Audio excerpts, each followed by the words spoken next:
पड़े इस आदमी ने एक अजीब चीज देखी। उस जापानी सैनिक ने अचानक से लोहे की जंजीर काट दी और सारे अमेरिकी कैदियों को आजाद कर दिया। फिर उसने टावर पर खड़े सैनिकों को गोली न चलाने का इशारा किया, लेकिन तभी उसकी नजर कुएं के अंदर पड़ी, जहां से दो आंखें उसे घूर रही थीं। पास जाकर देखा तो पता चला कि अंदर कोई बंदा कैद है। उसने बिना देरी किए जंजीर काटी, ढक्कन खोला और उस बंदे को जल्दी से भागने को कहा। निकलो यहाँ से, भागो। पर उस बंदे ने कहा कि भाई, भागना तो एकदम नामुमकिन है। बाहर से ज्यादा सेफ तो इस कुएं के अंदर रहना है। तभी वहाँ कुछ बड़े अफसर उस जापानी सैनिक को बुलाते हैं ताकि वो खुद अपनी जान दे दे। अपने आसपास के अफसरों को एक एक करके मरते देख वो जापानी डर के मारे कांपने लगा। वो अभी सोच ही रहा था कि क्या करे, तभी खतरनाक परमाणु बम वहाँ गिरता है। बम के जमीन पर गिरते ही एक बहुत बड़ा धुएं का बादल आसमान में उठ जाता है। जापानी अपनी जान लेने ही वाला था कि उस बंदे ने उसे झट से रोक लिया और उसे लेकर गहरे कुएं की तरफ भागने लगा। आखिर में जापानी तो सही सलामत कुएं में कूद गया, लेकिन वो बंदा बम के झटके से उड़कर नीचे जा गिरा। उसने कुएं के भारी ढक्कन से जापानी को कवर कर लिया। बाहर हजारों डिग्री की आग भड़क रही थी, लेकिन उस बंदे ने अपने शरीर पर उस खौफनाक आग की तपन को झेल लिया। थोड़ी देर बाद जब बाहर सब शांत हुआ तो जापानी को बस कुछ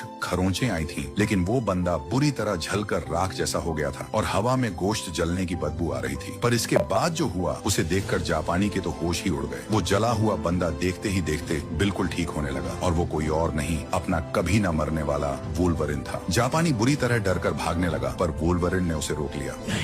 बाहर जाना ठीक नहीं। इसके बाद वो दोनों लोहे की जंजीर पकड़कर उस गहरे कुएं से बाहर निकले और बाहर का नजारा देखा तो सब कुछ मलबे में बदल चुका था। देखते ही देखते कुछ साल बीत गए। वुल्वरिन अब घने जंगलों में एकदम अकेला जिंदगी बिता रहा था और एक भालू के साथ मजे से रह रहा था। एक रात जंगल में अचानक गोलियां चलने की आवाज गूंजी। वुल्वरिन भारी बारिश में बाहर देखने निकला तो उसने देखा कि जो भालू इतने सालों से उसका साथी था, किसी ने उसका बड़ी बेरहमी से शिकार कर दिया है। उसे जमीन पर तड़पते हुए देखकर वुल्वरिन ने अपने स्टील के पंजे निकाले और एक ही झटके में अपने इस पुराने दोस्त की जान निकालकर उसकी तकलीफ खत्म कर दी। इसके बाद वुल्वरिन उस शिकारी की गंध सूंघते हुए एक बार में पहुंच गया, जहां वो शिकारी अभी भी डींगे हाँक रहा था कि कैसे उस भालू ने उस पर हमला किया था। वुल्वरिन सीधा उसके पास गया, उसका हाथ उठाया और एक ही झटके में उसके हाथ के आर पार हथियार घोंप दिया और उसे अपना नाम बताया। इसके बाद वुल्वरिन ने शराब से उस शिकारी के घाव को साफ किया, जिससे वो दर्द के मारे बुरी तरह तड़प उठा। गुस्से में आकर उसने तुरंत शराब की एक बोतल उठाई और वुल्वरिन के सिर पर दे मारी। इस बात ने वुल्वरिन का पारा एकदम हाई कर दिया। वुल्वरिन उसे सबक सिखाने ही वाला था कि अचानक किसी ने उसे रोक लिया। एक लड़की ने कहा कि ऐसे टुच्चे कामों के लिए वुल्वरिन को अपने हाथ गंदे करने की कोई जरूरत नहीं है। फिर उसने एक जोरदार लात मारी और उस गुंडे को जमीन पर सुला दिया। ये सब देखकर एक और गुंडे ने अपनी पिस्तौल निकाल ली। जैसे ही उस पार्ट 2 के लिए हमारे चैनल को लाइक, शेयर, सब्सक्राइब कीजिए